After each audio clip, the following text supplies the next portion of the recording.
बड़े सिस्टम बनते हैं, सिस्टम से सारा शरीर बना हुआ है। तो इस शरीर में कितना कुछ है, कितना कुछ। उसके लिए सही चीज़ें उसे चाहिए, उसे विटामिन, मिनरल, न्यूट्रिशन, जल की ऊर्जा, जल में अपनी एक ऊर्जा है, अन्न, सही फाइबर यानी कि प्रोटीन, कार्बोज, सही फैट, अनसैचुरेटेड, सैचुरेटेड जो सेट हो जाता है, बस एक बार फिक्स हो गया हमारी वेन्स में, हमारी यानी धमनी और शिराओं में, आर्टरीज में, और वो तो सेट हो गया। ऐसा हमने फैट खाया जो आसानी से डाइल्यूट नहीं होता, उसका सबमिनेशन, अब्सॉर्प्शन नहीं हो रहा, तो क्या करेगा वो? आर्टरीज को ब्लॉक कर देगा। हम कहते हैं ना कोलेस्ट्रॉल लेवल बढ़ गया, किस लिए? सैचुरेटेड फैट की वजह से।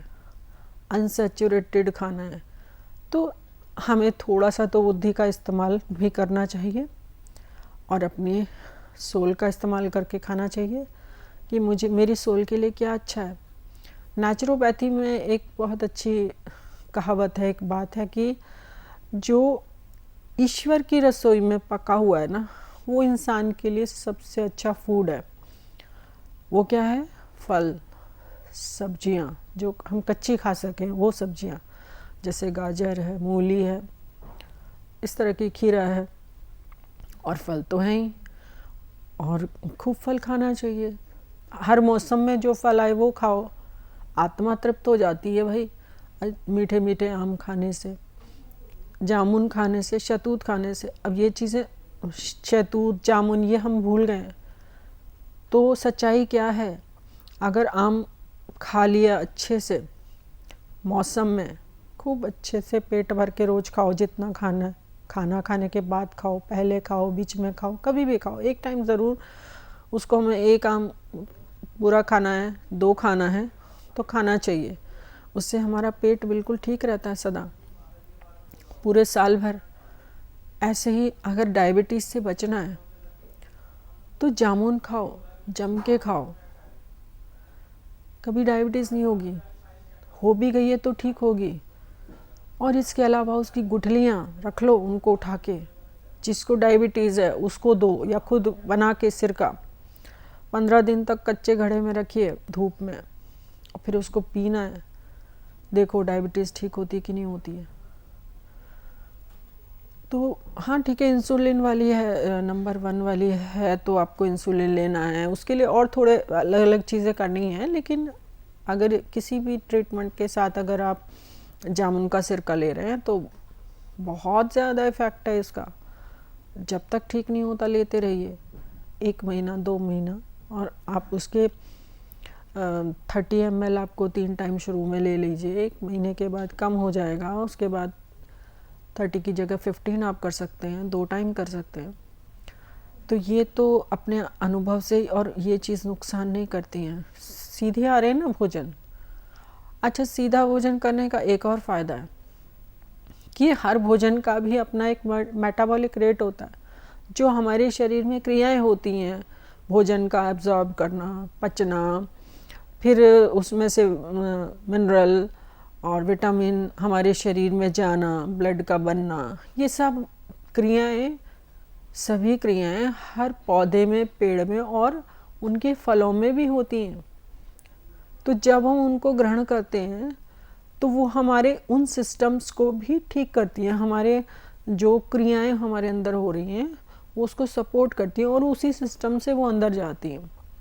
तो इसीलिए कहा जाता है ना कि आप शुगर केन खाइए बजाय शुगर के। वाइट शुगर तो जहर है, बिल्कुल बताया गया है।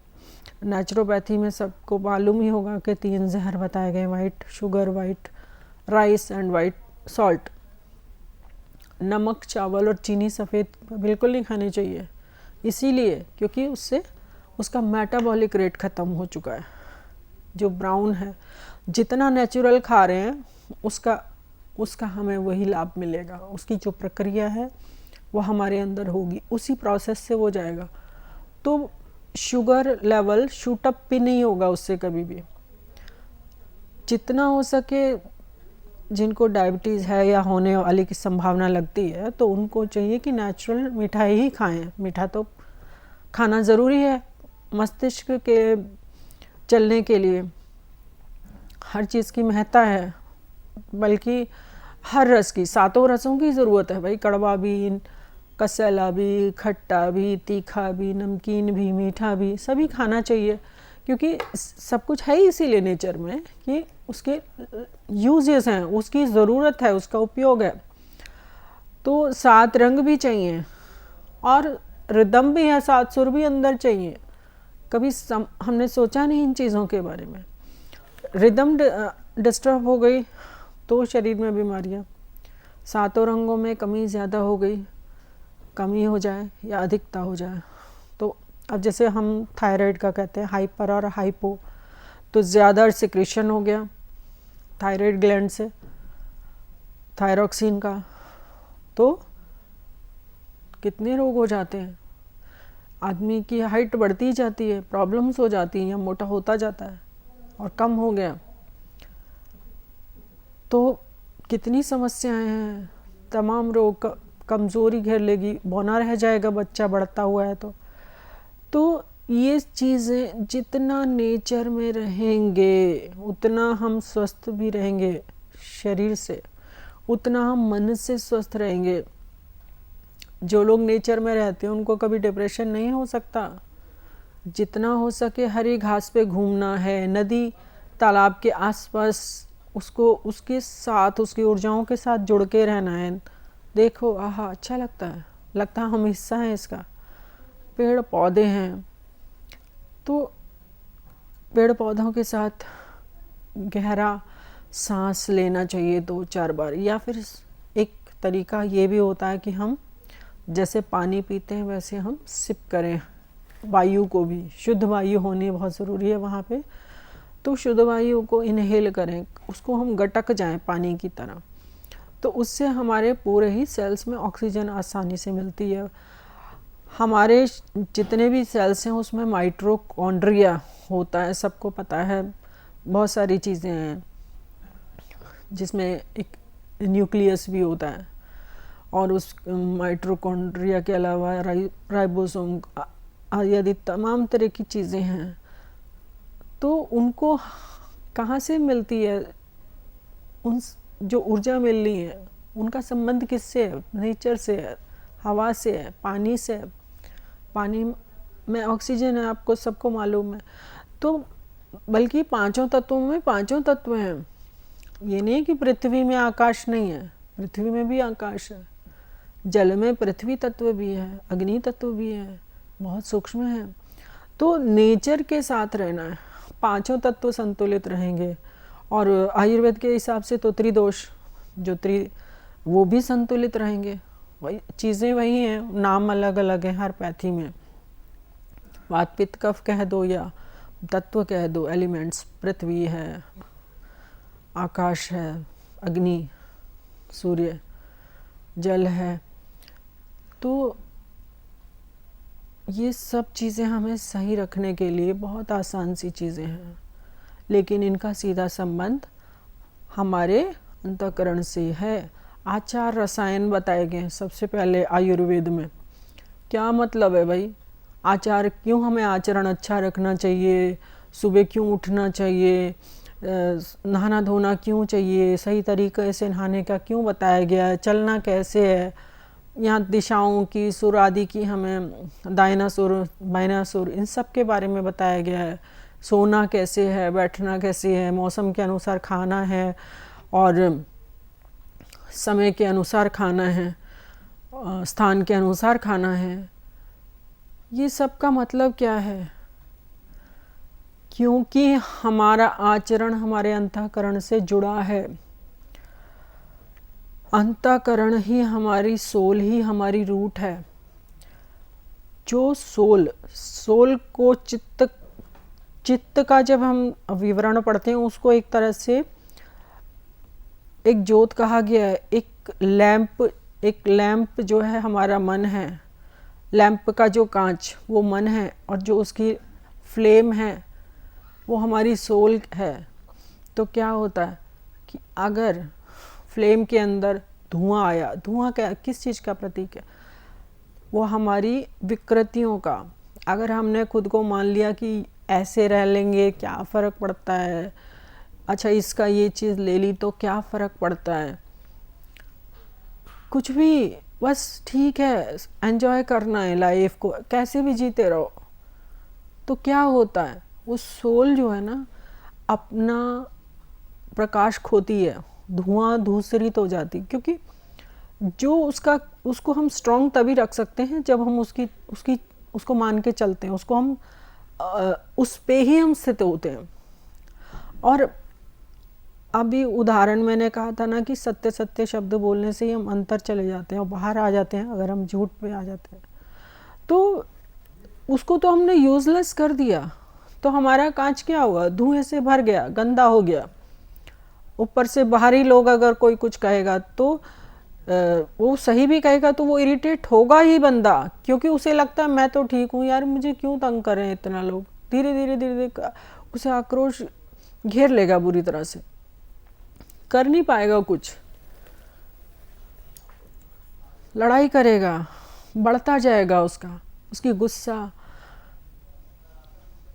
भी बड़ा तामसिक गुस्सा, क्लेश वाला, जहरीला।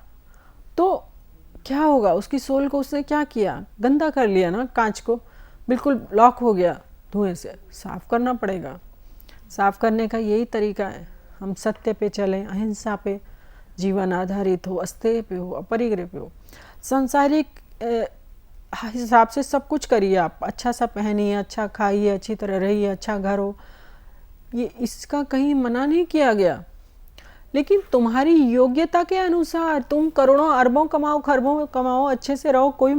किसने कभी भी नहीं कहा कि नहीं पैसा बुरा है या पैसा किसी अच्छाई से रोकता, नहीं, पैसा नहीं रोकता, सिर्फ हमारे पास जो है उससे हम संतुष्ट हों, अपने धर्म पे रहते हुए। जो हमारे रिश्ते हैं, रिश्ते से मतलब माँ हैं या पिता हैं, तो हम अपना पिता का कर्तव्य पूर्ण करें, माँ अपने मातृत्व का कर्तव्य पूर्ण करे, पुत्र अपना कर्तव्य पूर्ण करे, विद्यार्थी के रूप में हम अपना सही से गुरु के प्रति हमारा जो कर्तव्य है, हमारी पढ़ाई के, अपने जीवन के, अपने शरीर के प्रति, सभी कर्तव्य, सृष्टि के प्रति, तो ये धर्म है, परम धर्म है। जब हम इसको करते हैं और हम सब कुछ उपभोग कर रहे हैं, उसका सही उपयोग कर रहे हैं, हर वस्तु का सम्मान करते हुए धर्म निभा रहे हैं, धर्म के लिए कर रहे हैं, तो हम परम शांत रहते हैं, वो परम आनंद होता है, उसमें कभी कमी नहीं आती। हमें भगवान ने बहुत दिया, अनंत देगा, उसके पास कमी तो है ही नहीं। वो क्यों कहेगा कि मेरे बच्चों पे कम हो, वो तो कहेगा खूब हो। रोकता कौन है? हम खुद रोक लेते हैं, हम खुद कमी करते हैं, हम अपने वृत्तियों को ऐसा बना लेते हैं कि जो सूटेबल नहीं है। धीरे धीरे वो नकारात्मकता के कारण बाहर जाता है, सब खत्म भी हो जाता है। तो ऐसा नहीं है कि हम कहते हैं भाई हाँ लक्ष्मी चंचला है, कभी यहाँ कभी वहाँ, ठीक है वो चंचला है, लेकिन जो अच्छे लोग होते हैं सही तरीके से जीवन जीते हैं, किसी पे एहसान करके नहीं, किसी और के लिए नहीं, अपने लिए और अपनों के लिए सब कुछ सुंदर रहिए, सुंदर बनाइए, एंजॉय करो जितना कर सकते हो।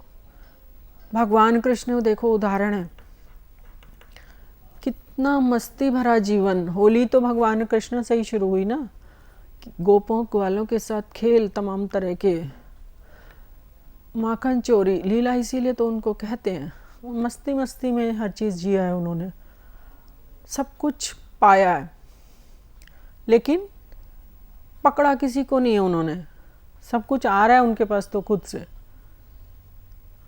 तो यहाँ मुझे एक बात और ध्यान आ गई, लोग कहते हैं कि बहुत से लोगों से मैंने सुना है कि भाई अरे कृष्ण जैसा जीवन मत जियो, कृष्ण राम जैसा जीवन जियो।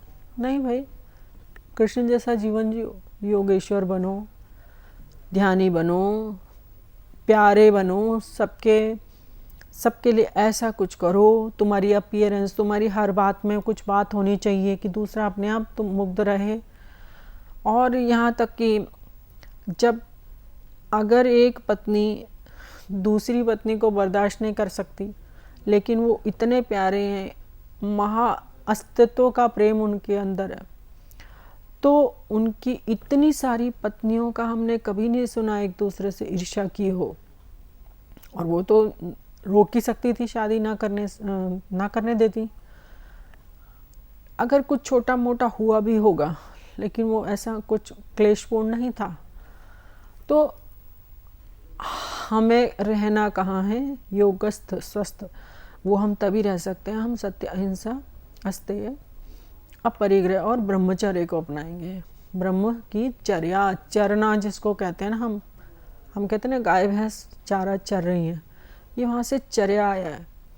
और ब्रह्म समस्त जगत में है, हर क्रिया में है, हर कर्म में, हर भाव में, हर चीज़ अक्षर ब्रह्म,